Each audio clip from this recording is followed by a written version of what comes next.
I don't know how to follow that. So the best way I can think of following it is simply saying, thank you, Dr. Hamry, and thank you, Dr. Esper, and please join me in another round of applause for our special recipients.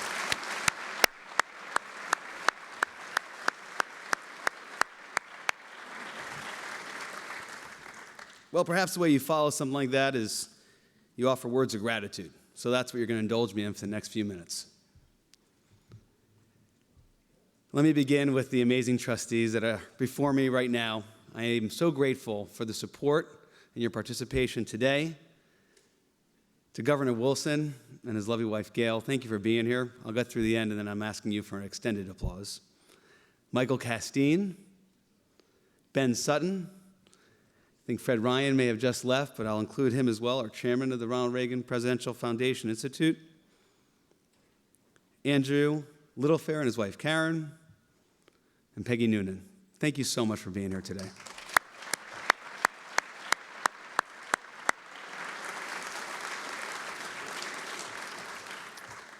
And as you know, you hear me every year refer to all the people that make this happen, and they're worthy of mention every year. To our partners and sponsors, to the delegations from the Department of Defense, the congressional delegation, our foreign delegation, I see their ambassadors and ministers of defense in the room. We are grateful for your partnership and participation. And then for the amazing team here at the Ronald Reagan Presidential Foundation Institute. As many of you know, I reside in D.C. and lead our institute in D.C., but we are one organization here at the foundation. One of the special treats of this forum is that it brings together the East Coast team with the West Coast team. We have lots of business people here, and you don't take integration for granted. You don't take for granted collaboration. And the success of this event is a testament to the way this foundation operates on two coasts, working together collaboratively. Really grateful for this amazing team. I'll highlight Melissa Giller and Joanne Drake here out in California that make this so much easier. And then to the executive committee of the Reagan National Defense Forum, our founder of the forum, Bob Cochran, his lovely wife Kelly is here. It's great to have you here, Kelly. Our policy director, Rachel Hoff. Our chief of staff in D.C., Meredith Steza. Please join me in a long thank you for all those wonderful people.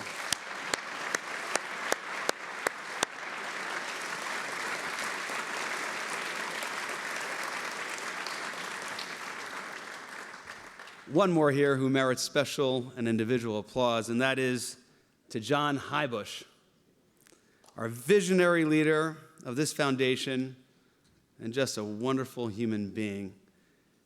We will absolutely miss John's leadership, and he was always welcome here at the Reagan National Defense Forum. Please join me in thanking John.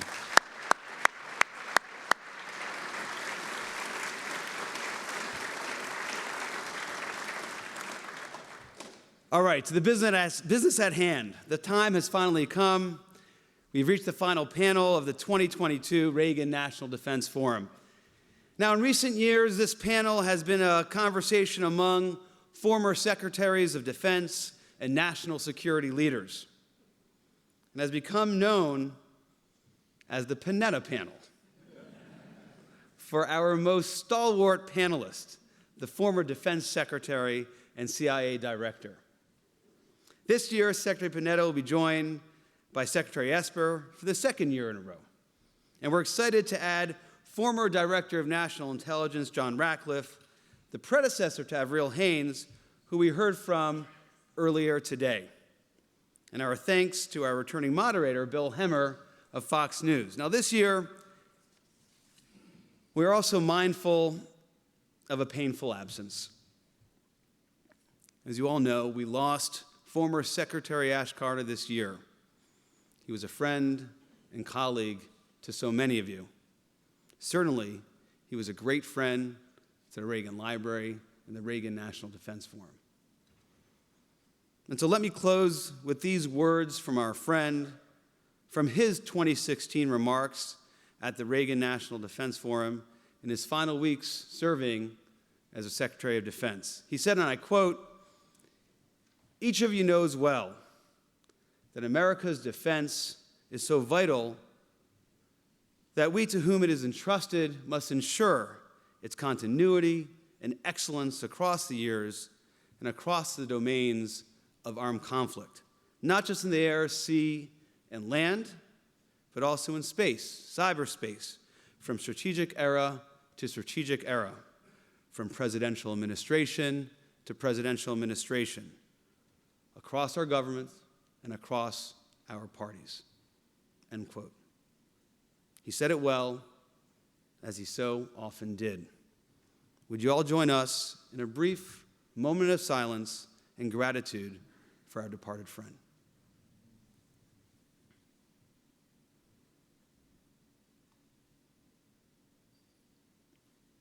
Thank you, and thank you, Ash Carter. And now, ladies and gentlemen, to conclude the 2022 Reagan National Defense Forum, please welcome former Secretaries of Defense Leon Panetta and Mark Esper, former DNI John Ratcliffe, and my friend, moderator Bill Hemmer.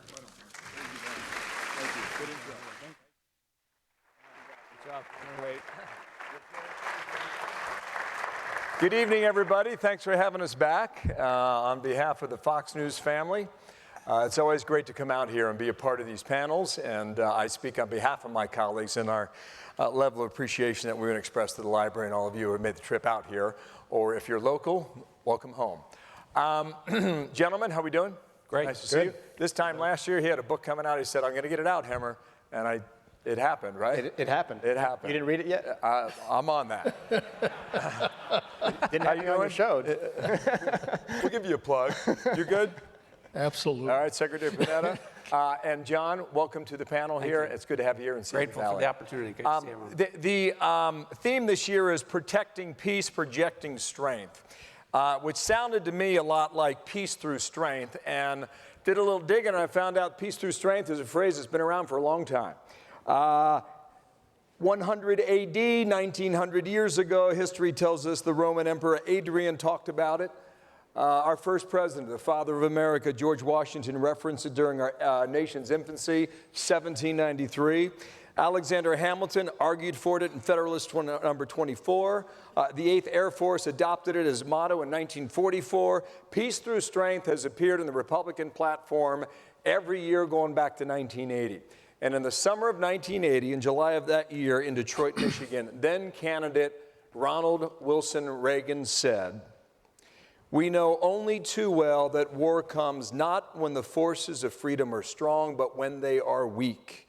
It is then that tyrants are tempted." And that is where we begin this evening. Gentlemen, thanks again. Secretary Panetta, since this is your panel, how good, shot number one, how good are we as a nation today in projecting strength? Well, first of all, thank you for the invitation to be able to come here and be able to really participate in what I think is one of the finest defense forums that we have in this country. It brings together Republicans, Democrats, liberals, conservatives, private sector, public sector, all coming together to make sure that we maintain a strong national defense. And so I pay tribute to all the people that are involved here at the Reagan Institute for putting this on. And I want to also pay tribute to my colleague for receiving the Reagan Award and John Hamre for receiving the Reagan Award as well. I couldn't think of two people more deserving to receive that award. I think it's very important in a very dangerous world, and I think we continue to live in a dangerous world. We can't forget that. We have more flashpoints in the world we're living in today than probably World War II. We're obviously confronting Russia now in the Ukraine. We have China, we have North Korea, we have Iran, we have terrorism. We have the whole battlefield of cyber that's taking place. This is a dangerous world. And the United States has to be well prepared to deal with those challenges. And the fact is that I do believe that American leadership in the world is back. I mean, there was a period of time when we were essentially talking about isolating ourselves from the rest of the world and not building our alliances and not strengthening those that have to work with us in order to confront those danger points that I just talked about. I think we now have made clear that the United States does have a very important role going back to World War II to be a world leader. And if we're not a world leader, very frankly, no one else will be. So I think that today we have restored that leadership. I think we do project strength in the sense that we've been able to put together a strong alliance with NATO in order to confront Putin in Ukraine. I think we need to do more of that. I think probably the biggest challenge right now is to make sure that we stay united in support of the Ukraine so that we make clear to the world that the United States and our allies are going to be behind Ukraine and their courageous fighters, and that Putin is not going to win, period. Thank you, Mr. Secretary. We're going to hit all these hot spots over the course of the next 40 minutes or so. Secretary Esper, how good are we today at projecting strength, and do you mirror the comments about leadership today in America? Well, I do mirror the comments. I mean, we have great capacity to project strength and power abroad. We always have. We will. We need to sustain that. I think as we look into the Indo-Pacific, I think the challenge is to be able to project that power quickly and with allies, and I think that's something we need to continue to work on. I think we've done great work in terms of enabling and assisting the Ukrainians with material, equipment, arms, munitions. It has exposed a shortcoming, I think, in our ability to regenerate power quickly in the form of ammunition and parts and things like that. So that's something I think we need to look at. I understand that Congress is looking at. But I think at the end of the day, and Ronald Reagan epitomized this, we need United States leadership in the world. It's United States leadership that, in the case of Ukraine, rallied our NATO allies, rallied the Europeans, and really brought in partners from around the world, Korea, Japan, Australia, et cetera, to stand behind the Ukrainians. Because, look, this is more than just a war between Russia and Ukraine. This is the opening battle in this 21st century conflict between democracy and autocracy. And it was very important that the Western democracy stood up to Russia and pushed back, because Beijing was watching and is watching very closely what we do and what we'll do going forward. Director Ratcliffe, how would you address this? It's hard to follow those comments any more eloquently. I do want to say, first off, it's an honor for me to be here and to share a stage with these gentlemen, and particularly to be here. Those of you, before I was Director of National Intelligence, I served 3 terms in the House of Representatives. And if you ever came into my congressional office, what you saw was a Penley painting of Ronald Reagan saluting whoever came through the door. So for me to have the opportunity to be here at the Reagan Library at this forum is really an unimaginable honor for me. But really well said. I really enjoyed your remarks, and as you talked about what we have at stake here and protecting this democracy, and we talk about projecting strength and protecting peace. And we look at, I know we're going to go around the world and talk about the different things that are happening, but you know, one of the strengths there and one of the ways that we project that strength is through our own people. I mean, we are still, when we talk about what's happening, you know, with Russia, with China, in Iran, North Korea, our adversaries, they don't have what we have, which is a country where everyone can go as high and as far as their own hard work, determination, and abilities can carry them. That's what the world wants. That's what those citizens of those countries want, and we project strength by protecting that. Peggy Noonan earlier today referenced it as an agitated world. I look forward to seeing that phrase in a Wall Street Journal piece sometime very soon. I think she nailed it. But what she said after that was that all of us can reel off the flashpoints, just like you did, Secretary Panetta, a moment ago. So let's get there. Let's go to Iran. You were CIA director in 2009. The Green Revolution starts. It has burned less bright since, and now they're back on the streets today through multiple cities throughout that country. Should we not project strength by being more vocal in our support for the women in Iran today? Well, you know, I think the United States has made clear our support for what the women are on the streets protesting in Iran.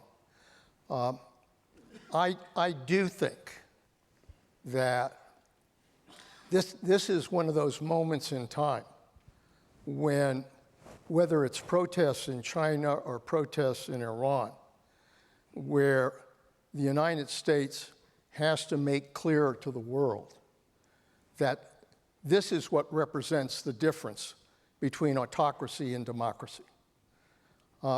That, we are proud of our freedoms, we're proud of our ability to be able to speak out, to criticize the government, to self-govern ourselves. I mean, these are the principles that make democracy great. I think it's important to point out what's happening in Iran.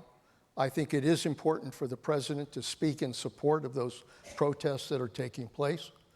I also think it's important to be able to build an alliance with regards to confronting Iran. We've built an alliance with NATO, and we're using it to confront Putin in Ukraine. I really think that the key to this dangerous world I'm talking about is the ability to build other alliances in the Middle East, working with moderate Arab countries, working with Israel, to build a strong alliance that is able to work together to contain Iran and to contain terrorism. I would do more to strengthen that group of countries. Such as, and the relationships only, or do something more? I'm talking about not only building a security alliance, but an economic alliance as well, to be able to confront Iran and to be able to confront terrorism in the Middle East. Yeah, there are some who suggest that if you don't jump on this opportunity, you're going to miss it again. Do you feel, Director Ratcliffe, that we could miss it again? Yeah, I go back to, I think Secretary Panetta will recall, to his credit, President Obama said it was a mistake to turn our back on the Green Revolution. And when you look at what's happening in Iran, I don't think these are protests. I think this is an uprising. The average age of the population in Iran is 31, and they're looking at a situation where 83-year-old men are killing 22-year-old women because they're not wearing a hijab properly. The people there, we don't need to, we don't need to try and invoke some kind of regime change. The people there want that, and I think you're going to see this uprising continue. We do need to support it. I mean, this is what we do, and this is what we're supposed to do. We're the torchbearers for human rights, for women's rights, and we need to be supporting that type of uprising that wants that type of outcome. And I do think that as Secretary Panetta said, I mean, I do think that there is an opportunity here for better alliances in the Middle East. I think that Secretary Esper and I worked hard on that, and I think accomplished that with the Abraham Accords, and brought together Israel and some of our Arab allies as a counter to a hegemonic Iran. And I think that it's a mistake if we're not attempting to enhance that and work with our Arab partners to improve that. Secretary Esper, would you add to that? I think we definitely need to be more vocal about it. I agree with Leon that we should be forming partnerships more deeply and well integrated in the region to push back against Iran. Look, there's no greater malevolent threat in the region and beyond the region than Iran. It's causing instability and mayhem all over the place. And now they've added another trick to their coterie by providing Russia with unarmed drones to kill Ukrainian civilians. So it only gets worse and worse. And now we have this uprising. It's being led by girls and young women. And they're right. They're being killed by the IRGC and the Bajif police, and it's just incredible. And over 300 people have been killed so far, many of them teenagers. And so I give the people credit. We should be hopefully talking to the opposition and asking how can we support them. We don't want to play into the rhetoric of the regime, but we should look at every possible way to support them. Let's talk about China here. Director Ratcliffe, 2 years ago today, you wrote a piece in the Journal. It's titled, "China is National Security Threat Number One." This was your opening line in the piece. You said, "As Director of National Intelligence, I am entrusted with access to more intelligence than any member of the U.S. government other than the President of the United States." It's a heavy statement. Yet for 2 years, it seems that many of the headlines out of China has been whether or not it will go into Taipei. In your last year of the Trump administration, how much of that was a consideration? We talked about that a lot, Bill. We talked about, the challenges of even just 100 miles away, an amphibious assault on an island, and whether or not that could be done, and whether or not President Xi would have those intentions. I think, unfortunately, I'm not sure that the answer that some of the things that we talked about back then may have changed based on the events and lessons learned, or things that President Xi may have taken away from watching the response in Ukraine. In other words, it may be that one of the takeaways,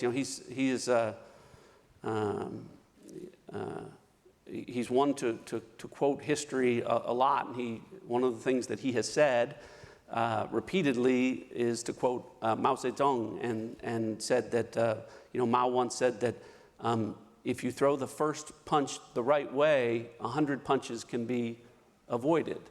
And so, does President Xi look at the situation in Taiwan and look at the response in Ukraine and say, well, if you're going to do this, go hard and go fast? And I don't know the answer to that, but that op-ed that I wrote, Bill, is interesting. I served, as I mentioned, in the House of Representatives. I thought I understood. Part of that time was on the House Permanent Select Committee on Intelligence. I thought I really understood the China threat, but when you get the kinds of national security cabinet positions that we've held, you see intelligence, at a scope and a level that few people get to. And in my time as DNI, when it came to China, it really kind of reminded me of, you see the words in your side view mirror that say, objects in the mirror are closer than they appear. And to underscore the point of the threat from China, there's a classified transcript out there where I was testifying before the Senate Intelligence Committee, and I can say this much about it, even though it was classified. Was one of the senators asked me and said, Director, you want to increase the IC spending on China by 20%? Why? And my response was, because I know you won't let me increase it by 40%. And we kid about it, but just take a snapshot. I look at that op-ed, Bill, and I think, if anything, I underestimated, and I underestimated the timing and level of China's aggression. I mean, take a snapshot of the past few months. All of us here 3 months ago were giving interviews about state-run media advocating for the shooting down of a plane carrying the Speaker of the House if she dared land in Taiwan. Last month, after our midterm elections, you had the FBI director say that China interfered in the 2022 midterm elections. Not tried to influence, not tried to interfere, but interfered on behalf of candidates, depending on their views with regard to China.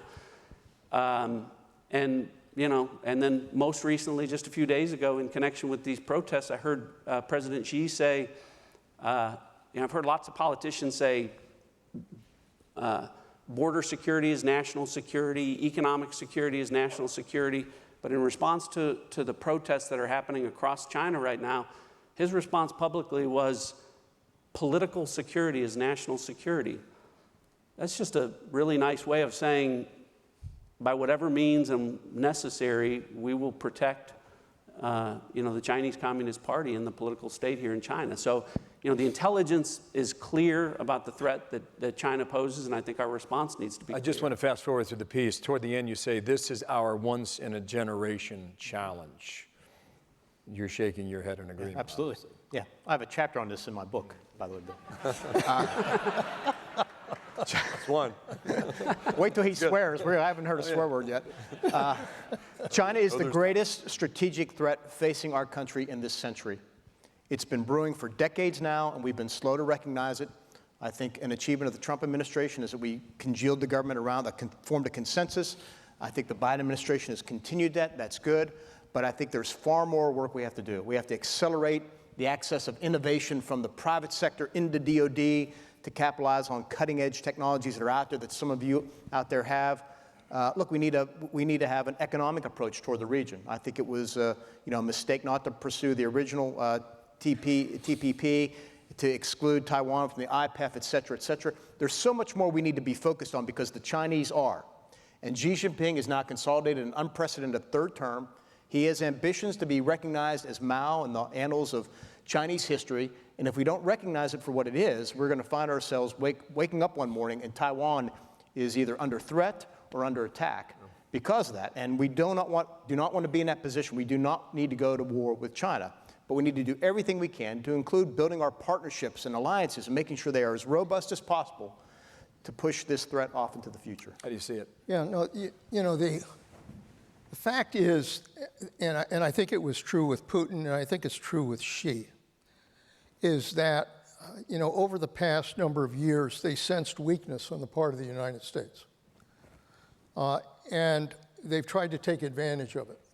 Putin went into Crimea, Putin went into Syria, Putin went into Libya, Putin conducted a cyber attack against our election institutions, a bold cyber attack, and he never paid a price, never paid a price. And I think Xi sensed the same kind of weakness. I do think that it's been very important that we drew the line, obviously, on Putin and the Ukraine, and made clear that he is going to pay a price, and that he's now paying a price. And Xi, who I've had the opportunity to meet with, both in Washington as well as in Beijing, Xi looks at what's happening in the Ukraine, and mark my words, is learning the lessons of that. And he doesn't want to see China go down that same path because of the economic implications, but also the fact that if he should go into Taiwan, the kind of resistance and calamity that could result in. So the important point here is the United States has to deal with China from strength. And that means that we have to let him know where the lines are with regards to Taiwan, with regards to the South China Sea, with regards to other issues that we're confronting with China. We have to build that alliance with South Korea, with Japan, with Australia, with India, with the ASEAN countries, so that we're all unified in confronting China.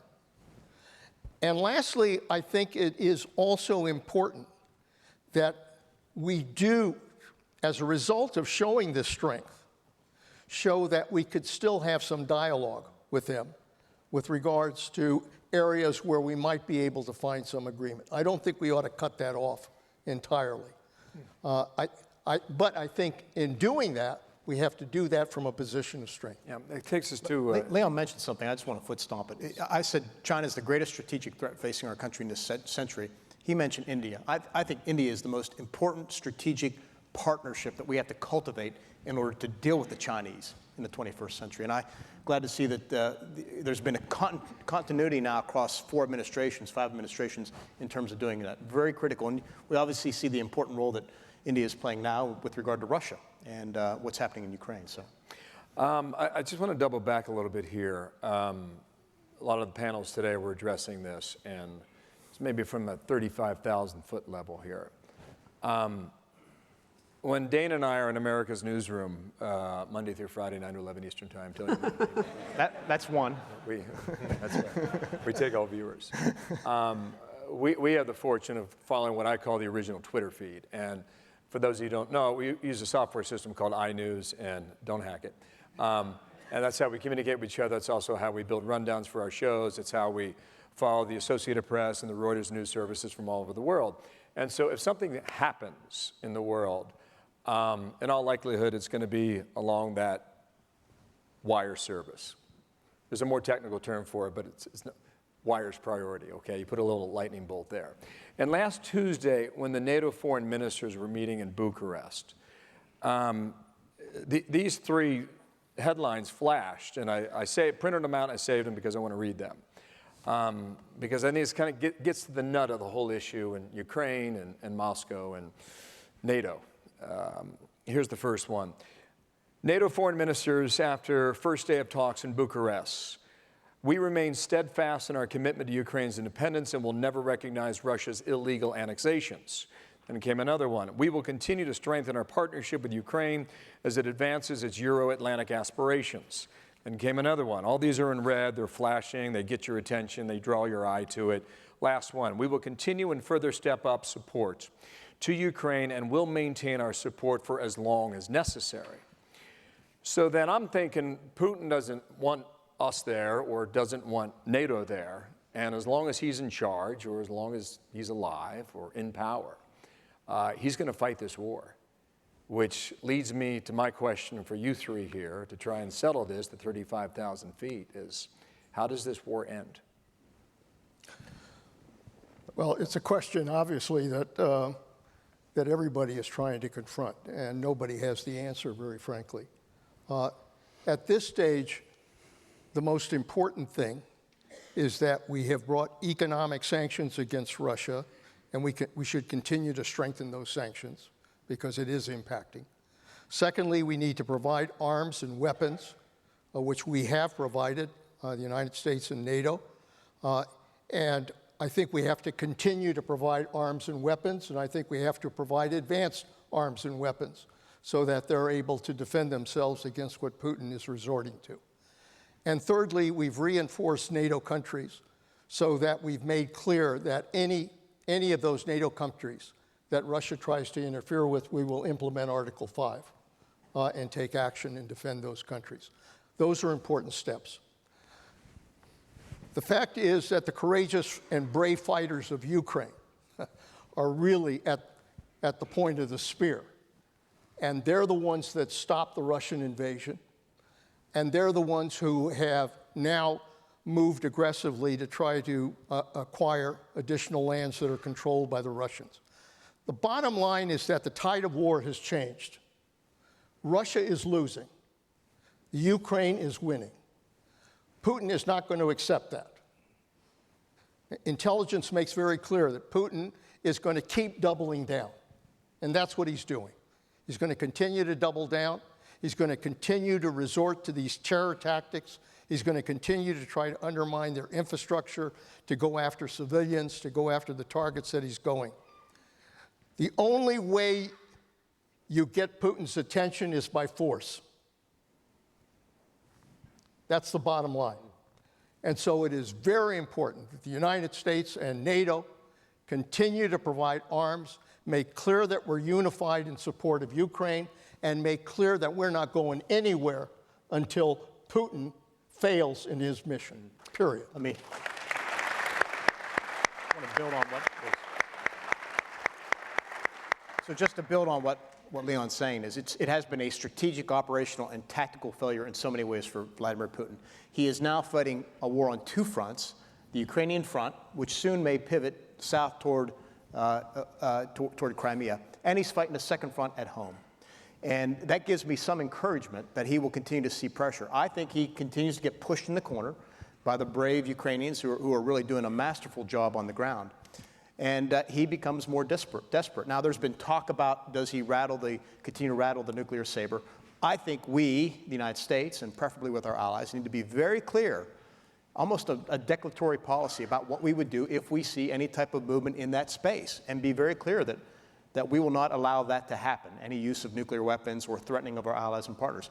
I see where that's going because I think the Ukrainians can and should continue to press this fight through the winter and keep Putin on his heels and then into the spring, and I think we'll be at a different position as well. It's interesting you say that, and you could very well be right. I don't know what the right answer is here. I don't know if there is a right answer at the moment. It was only 30 years ago where Eastern Europe fought a long and brutal 3.5-year war in the former Yugoslavia. The stakes today, Director Ratcliffe, are much higher. The players involved are much more advanced. How does this war end? Well, I think both secretaries are right, though. I think we're in a situation here. You know, someone the other day asked me about, we all want peace. We don't want nuclear Armageddon. We don't want this to go where, in the dark recesses of people's minds it goes. But the simple truth is, as Secretary Esper said, Russia is losing, and Russia can lose. We do need to be arming Ukraine. Secretary Del Toro and I were talking about this last night. One of the benefits of the Ukrainians is because for the last few years they've been fighting, and we've been arming them and training them and working with them. It has really worked to their advantage, and part of the reason over the years why they are now having the kind of success that they're having against Russians. The problem with, someone asked me the other day, well, you signed this letter about about forcing peace negotiations, and I said no, because I don't think that's the right play here. Putin would love to have a ceasefire, to regroup, resupply. We know that he doesn't care how many troops at the end of the day he loses. But on the other side, and many of us have talked to the Ukrainians or been to Ukraine and talked about it, countless Ukrainian women, children, and men have been shot in the back of the head. The war crimes here are very clear, and the Ukrainians aren't going to walk away from that. So some sort of a land peace deal where Putin agrees to something, but he's certainly not going to agree to any kind of a peace deal where he's guilty of war crimes. But that is... this is hard stuff, isn't it? I mean, I'm listening to your answers, and so I think what we're all saying is that Ukraine needs to win, and the United States needs to support Ukraine to that end. And, there are questions about Putin's health. There are questions about his support within Russia. We don't know the answers, how that's going to play out, but we do know that the Ukrainians are winning every day, and by supporting them fully and completely. And I know that's not popular necessarily with all Americans, but I think that is very clearly the best outcome and the best situation for the United States to pursue. We got to be careful. Bottom line is we got a bully who's cornered. We got a bully who's cornered. And when a bully is cornered, he's going to try to strike out. And that's what he's doing. He's trying to strike out in any way he can to try to say he's still around, that he still has some leverage here. He's trying to break the will of the Ukrainian people, and he's trying to break the will of the United States and our NATO allies. That's what this is all about. And that's why we have to resist it. And that's why we have to keep him cornered. Because ultimately, it is going to be up to Putin to decide whether or not he is ultimately going to negotiate some kind of settlement, even though it'll be interpreted as a loss. At least he'll try to maybe get something that he can say he was able to retain. Or secondly, he's going to get brought down, because the hardliners in Moscow are not going to continue to take the losses that Putin and the Russians are getting in Ukraine. They've already criticized him. They've already pushed him around. He's reacting to the bullies. He's reacting to the hardliners. I think ultimately the hardliners will move to basically remove Putin. And I think building on that, we got to be very careful not to self-deter, not to try and get inside his head and think about this and think about that, and maybe we shouldn't do this. I mean, that's what he's counting on. We need to take that Reagan-esque approach and follow through based on our principles. You got to stand up to the bullies. We wrung our hands months ago when there was early talk about Sweden and Finland joining the alliance, and people said, oh, no, we shouldn't. We can't do that. Putin, he may do this, or he may do that. And then it happened, and months later, Putin says, well, it's okay, as long as they don't put nuclear weapons there or something like that. We've been doing that with weapon systems as well. And every now and then, you'll have another country in Europe put out an idea, well, maybe there should be a negotiation, or maybe they should give Putin Crimea, but keep the Donbass. Look, That's baloney. We should stick to our principles, stand up to Putin, continue to supply and support the Ukrainians, and help them win this fight. They are winning. Putin can be beaten. I think the most important thing we could do right now is to help provide a comprehensive air defense system for Ukraine. Amen. To be able to take down these missiles that they continue to fire. I mean, we worked with Israel to develop the Iron Dome system. That system takes down over 90% of the missiles that are fired by Hamas. We need to get to the same numbers in Ukraine. Can you explain the hesitation there then? Pardon me? Can you explain the hesitation? It's Israel and Russia. That's the connection. I think Israel has a hesitation about the Iron Dome and some of its capabilities, but I think the United States... I wasn't referring specifically to Tel Aviv offering it. No, I think the United too. States can provide a comprehensive air defense system. We've been too slow. Look, we have CRAM gun systems we could deploy now to shoot down drones. We have air defense systems. Our allies have air defense systems. I think, as good as the support has been to Ukrainians and as unified as NATO has been, we have been slow at times. We have been tentative at times. We should have provided the MiGs months ago.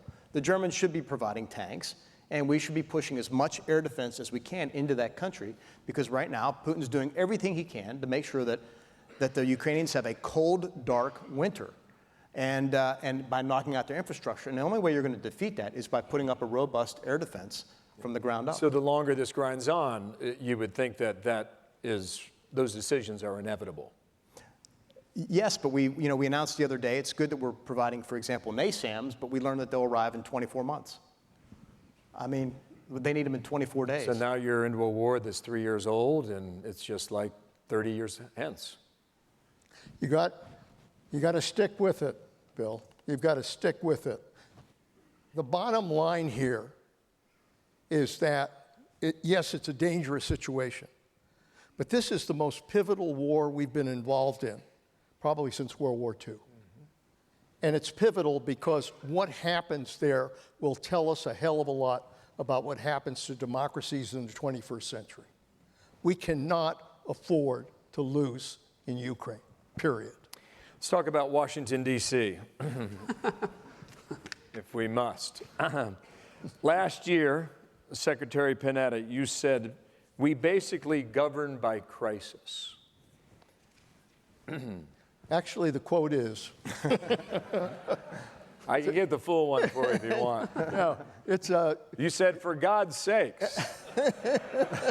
Responsible governing is about not allowing crisis to happen. It's about finding ways to solve those crises. Yeah, well, I think Panetta's right.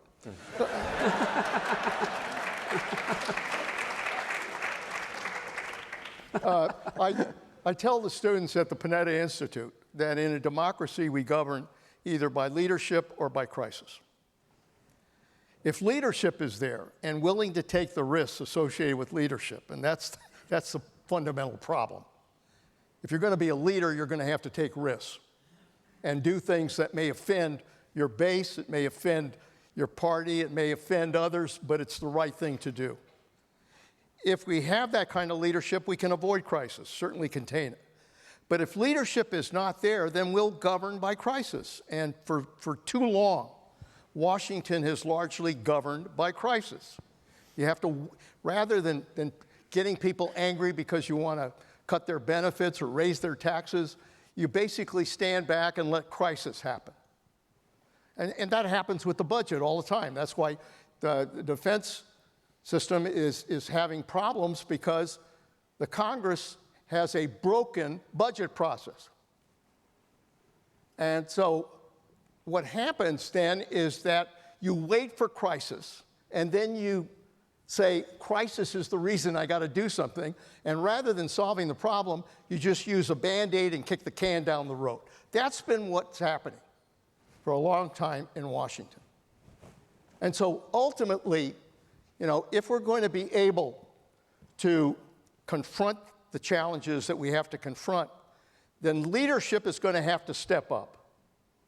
On both sides, both Republicans and Democrats have to stand up. I mean, if there's any message, for God's sakes, that came out of the midterm elections, is that the American people want the Republicans and Democrats to work together to govern this country.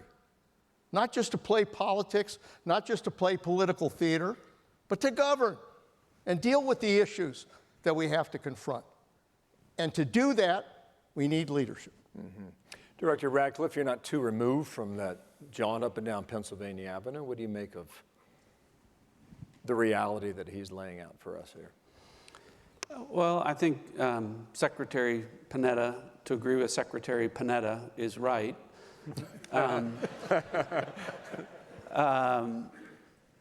I will say this, that this is the problems with the legislative branch, and members, due respect to some of my colleagues that are out there from the House and some senators that I've been with. This is not a new tale that we're talking about the inefficiencies here and the inability to work together. Having experienced both, I will say where leadership is particularly important, and right now about the crisis that we're talking about is within the executive branch, because in the national security cabinet level positions, you do have to some ability to move more efficiently and make decisions where you don't have to wait on the House and the Senate when it comes to national security decisions and issues. And so having good leadership within a cabinet, I have found from experience is incredibly important. And it's one of the things that, I think as the current administration looks at the crises that are happening around the globe, that that they focus on where they're doing well, and there are some places where they are and other places where they're not. And if changes need to be made there, then they should be made, because, again, I think this is the most direct route to doing well when it comes to national security issues. See what you didn't have to deal with, Mark? I mean, imagine that. Well, do you agree with his statement about the results of the midterms in early November? I do. I mean, I think that the American people are tired of, you talked about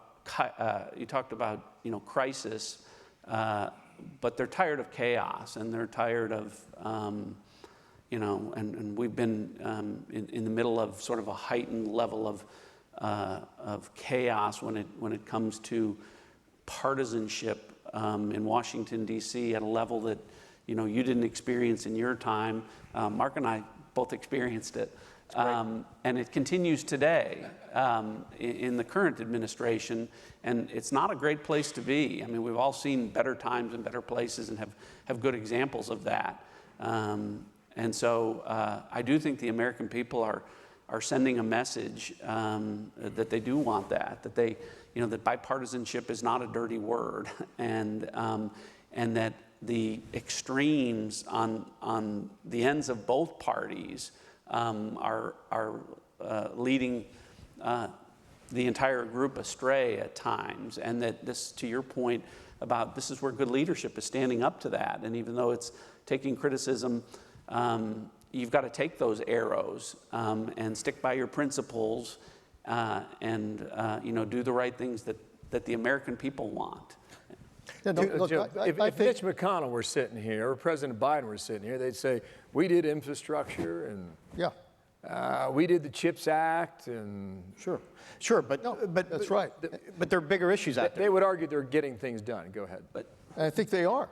They are getting some things done. They are, but we got far bigger issues that require leadership from both the Congress and the executive branch, and we're here in the Reagan Library. So look at what Reagan and Tip O'Neill were able to do. I mean, it's all those are good, right? The CHIPS Act, et cetera, et cetera. What about the debt? It's $31 trillion right now. It's going to increase because of interest rates. We got immigration policies.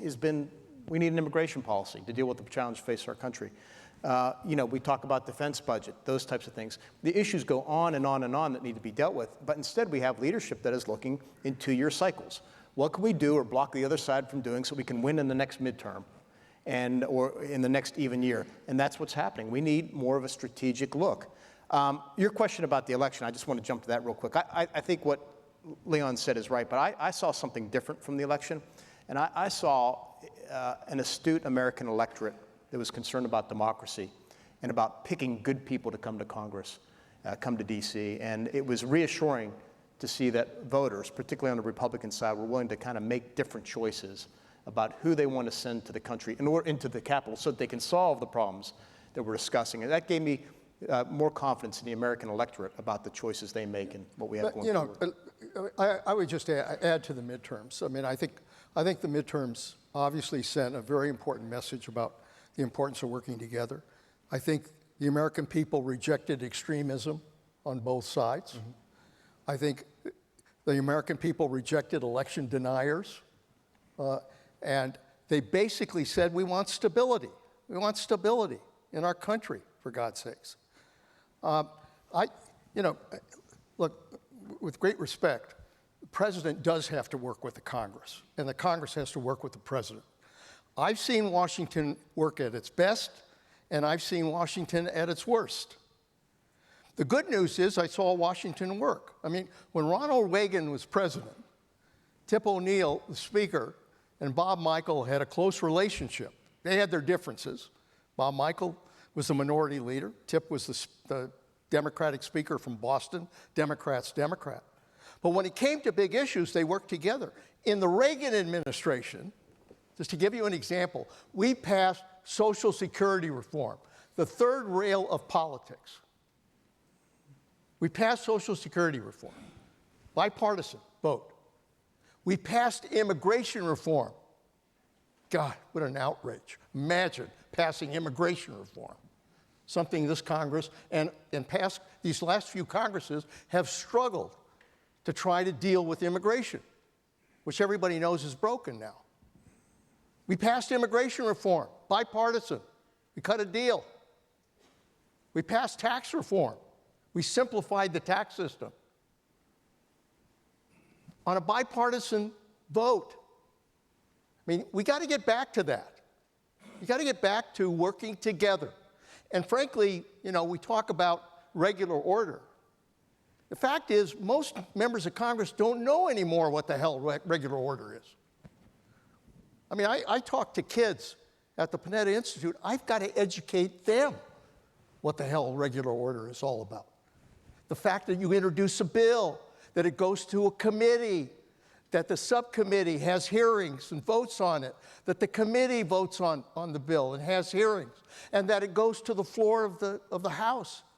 Imagine members of Congress actually working and voting on legislation rather than having the leadership say what needs to be passed. That's what's made this system great. We got to get back to that. We got to get back to that. And frankly, we've got to start educating young people about the importance of getting back to good democracy. Because right now, very frankly, most kids don't understand how the hell our democracy is supposed to work. And that's creating a real gap in terms of this new generation of leaders that has to come forward in order to take care of this country. Thank you for sharing that. Very strong, very powerful. Coming out to the Reagan Institute, I think we're reminded of three things: leadership and clarity of mission, and peace through strength. America remains. We'll see if we're up to it. Thank you, gentlemen, for being here tonight. Yeah, thank you. Thank you, everybody.